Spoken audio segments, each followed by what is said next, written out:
અમદાવાદની સૌથી મોટી સરકારી હોસ્પિટલ ગણાતી એસવીપી હોસ્પિટલ ફરી વિવાદમાં આવી છે. દર્દીની સારવારને લઈને ગંભીર સવાલો ઊભા થયા છે અને દર્દી ગીરાબેન સોનીના મોત બાદ હોસ્પિટલની કામગીરી સામે સવાલ ઉઠ્યા છે. એસવીપી હોસ્પિટલના સુપ્રિન્ટેન્ડન્ટ સંજય ત્રિપાઠીનું કહેવું છે કે ગીરાબેનને દાખલ કરવામાં આવ્યા ત્યારે તેઓ નિમોનિયાથી પીડિત હતા અને છેલ્લા 10 દિવસથી તેમને તાવ આવતો હતો. દવા આપ્યા છતાં નિમોનિયામાં સુધારો ન થતાં બ્રોન્કોસ્કોપી કરવાની ફરજ પડી હતી. દર્દીના પરિવારજનોએ નિયમિત રીતે માહિતી આપવામાં આવતી હતી અને દાવો પણ હોસ્પિટલ તરફથી કરવામાં આવી રહ્યો છે. ત્યારે આ મામલે બીજી તરફ વિપક્ષ દ્વારા આજે એસવીપી હોસ્પિટલમાં વિરોધ કરવામાં આવ્યો. સાથે જે વિપક્ષના નેતા શહેજાદ ખાન પઠાણે ગંભીર આરોપ કરવાની શરૂઆત કરી અને કહ્યું કે જ્યારે એસવીપી હોસ્પિટલનો લાખો કરોડ રૂપિયા બજેટ ફરવાય છે છતાં પણ આજે દર્દીઓને હાલાકી પડી રહી છે અને દર્દીઓને મોતના મુખમાં ધકેલાતું હોય તેવી સ્થિતિનું નિર્માણ થયું છે. તે મામલે આ घटनाમાં શું કહી રહ્યા છે પહેલા विपक्ष नेता शहजाद खान पठान तेमने सामरो. इस अस्पताल में सेवा के लिए आता है, लेकिन यहाँ की जो फैसिलिटी है, कांग्रेस पार्टी ये समझती है कि दर्दियों को मारने का कार्य एसवीपी अस्पताल में चल रहा है. करोड़ों रुपए के लागत से एसवीपी अस्पताल की रचना की गई है, लेकिन यहाँ की फैसिलिटी की बात की जाए तो लगातार दर्दियों के साथ अन्याय किया जा रहा है, उनके परिवारजनों के साथ अन्याय किया जा रहा है. गीराबेन सोनी नामक एक महिला 21 फरवरी 2025 को अस्थमा पेशेंट थे और उन्हें नॉर्मल खांसी से उनकी बेटी यहाँ पर एडमिट करती है. सबसे बड़ी बात तो ये है कि उनकी बेटी की ये पीड़ा थी कि उनकी माँ की देखरेख अच्छे से नहीं की जा रही है. वो बेटी अपने माँ से लगातार मिलने की कोशिश करती थी, लेकिन एसवीपी अस्पताल में तगड़े तगड़े जो बाउंसर रखे गए हैं, वो कहीं ना कहीं जो परिवार होता है, जिनके लोग यहाँ पर एडमिट होते हैं, उनके साथ अन्याय करते हैं. उसकी बेटी के साथ भी अन्याय किया गया. बार बार ये कहा गया कि आपकी माँ का ब्रोंकोस्कोपी किया जाएगा, लेकिन वो ब्रोंकोस्कोपी नहीं करने में आई. बाद में कहा कि फिर की जाएगी, लेकिन कहीं ना कहीं ये बताता था कि डॉक्टर खुद कन्फ्यूजन थे कि इनकी माँ के साथ किस प्रकार का इलाज करना है. कल सुबह 9 बजे उनकी बेटी को अंदर बुलाया जाता है आईसीयू में, और उनकी बेटी ने जो परिस्थिति वीडियो के माध्यम से अहमदाबाद शहर की जनता को बताई है कि ऑक्सीजन मास्क उनकी मदर के मुंह पर इस प्रकार से रखा गया था, इस प्रकार से दबाया गया था कि उनकी माँ की दोनों आंखों को हेमरेज हो चुका था. यानी ब्लड सर्कुलेशन नहीं पहुंचने के कारण उनकी आंखें काली पड़ चुकी थी. उस बेटी ने वीडियो में रो रो कर कहा है कि मेरी माँ की आंखें चली गई है, मैं मेरी माँ को अस्थमा के लिए लेकर आई थी. वो बेटी ने बार बार कहा कि एसवीपी अस्पताल में किसी भी प्रकार के आई डॉक्टर अवेलेबल कल नहीं थे, और वो बार बार कह रही थी कि मेरे से प्राइवेट आप पैसे ले लीजिए, किसी भी आंखों के डॉक्टर को बुलाइए, मेरी माँ की आंखें चली जाएगी. 2 घंटे के बाद एसवीपी से नहीं, नगरीय अस्पताल से 2 स्टूडेंट को बुलाया गया, और वो बेटी बार बार कह रही थी कि मुझे केस पेपर के फोटो लेने दीजिए, लेकिन उसके माँ के केस पेपर के फोटो नहीं लेने दिए गए, क्योंकि कहीं ना कहीं ये डॉक्टर यहाँ पर दादागिरी में, और ये जो सिक्योरिटी है वो दादागिरी में कोई भी परिवार के सभ्यों को, उनके मरीजों को, दर्दियों को मिलने नहीं देती है.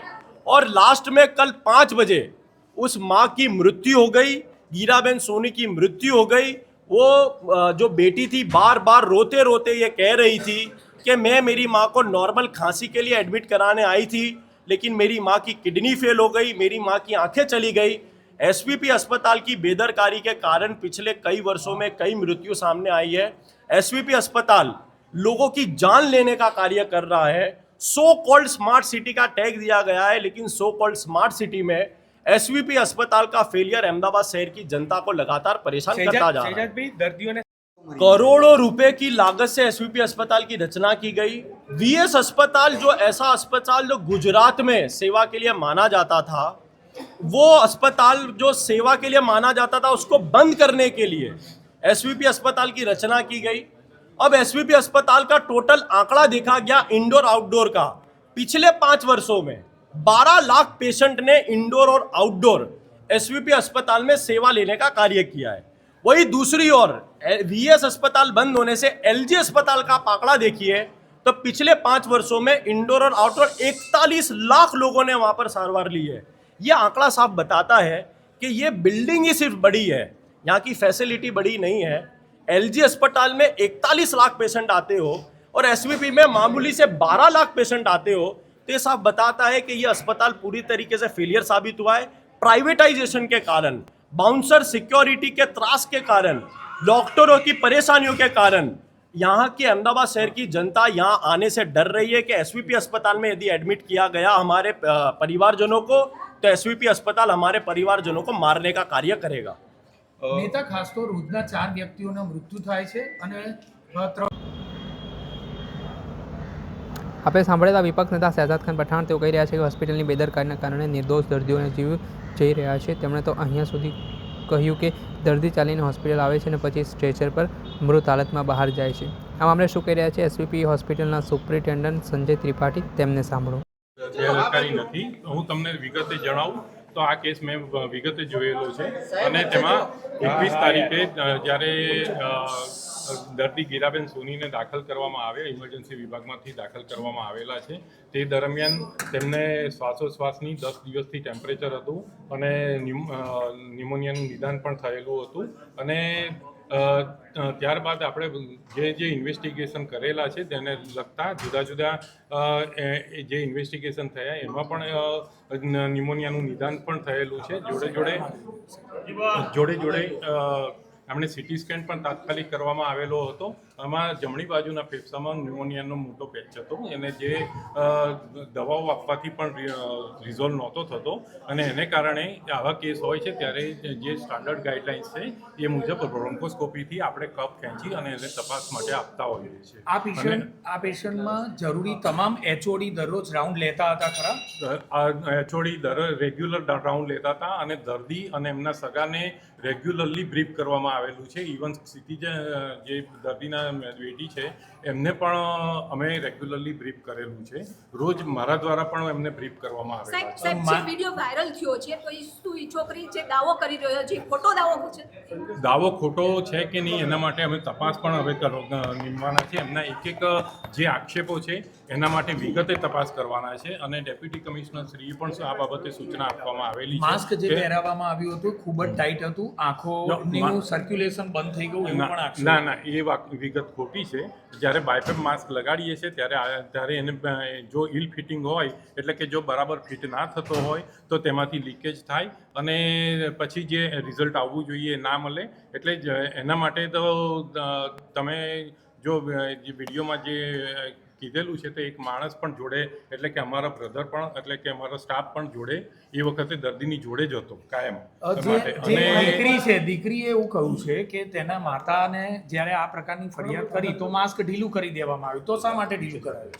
ઢીલું કરી અને પછી એટલે એના માટે ઢીલું નથી કરેલું, એ બરાબર ફિટ દર્દી જ્યારે જો બાયપેપ માસ્ક પહેલા ફિટ નહોતું। બાયપેપ માસ્ક એવી વસ્તુ છે કે જે દર્દી બરાબર કમ્ફર્ટેબલ ના રહે તો એ હલાઈ નાખતું હોય છે। વારે હલાઈ નાખે એટલે થોડું લીકેજ થાય જ, બરાબર? તો એના માટે વારંવાર એને ફિટિંગ કરવું જ પડે। 10મા માળે મૃત્યુ આંક કેટલો છે? કારણ કે રોજના 4 લોકો મૃત્યુ પામતા હોય તેવી ફરિયાદો છે, શું માનવું છે? મૃત્યુ આંક અન્ય જનરલ હોસ્પિટલ કરતાં કાસો ઓછો છે અને લગભગ 4 થી 5 જેટલા મૃત્યુ થતા હોય છે રોજના। સંજયભાઈ, અહીંયા હોસ્પિટલમાં કેટલા બેડ છે, કેટલા દર્દીઓ અત્યારે દાખલ છે અને કેટલા ખાલી છે હોસ્પિટલની અંદર એસવીપીમાં? એસવીપી હોસ્પિટલમાં આમ તો 1230 ડેઝિગ્નેટેડ બેડ છે અને એમાં અત્યારે અમારે લગભગ 450 જેટલા પેશન્ટો છે। સાહેબ, રોજના કેટલા પેશન્ટ અહીંયાથી અન્ય હોસ્પિટલમાં જાય છે? અહીંયાથી બહારથી અહીંયા આવે છે, અહીંયાથી અન્ય હોસ્પિટલમાં જતા દર્દીઓ બહુ ઓછા હોય છે, સિવાય કે એમને જોવા જઈએ તો લગભગ 1 કે 2 પેશન્ટોને અમે અનએફોર્ડિંગ પેશન્ટ હોય પેશન્ટ બાકી એમને શિફ્ટ કરવાનો વારો આવતો નથી। બહારથી દર્દીઓ અહીંયા આવતા હોય છે। આ હોસ્પિટલની પ્રતિષ્ઠા જ એટલી છે કે જેમાં બહારથી દર્દીઓને જ એ એક આશા સાથે જ આવતા હોય છે। આપણે સાંભળ્યા હતા સંજય ત્રિપાઠી, જેઓ એસવીપીના સુપ્રિન્ટેન્ડન્ટ છે। તેમણે આ મામલે ખુલાસો કર્યો છે અને કહ્યું છે કે જે રીતે આક્ષેપો થઈ રહ્યા છે તે પાયાવિહોણા છે અને નિમોનિયાથી તેમનું મૃત્યુ નીપજ્યું છે, તેના જ કારણે હવે મામલો ગરમાયો છે। દર્શક મિત્રો, આવા જ વિડીયો જોવા માટે અનકવરેજ ન્યૂઝ જોતા રહો।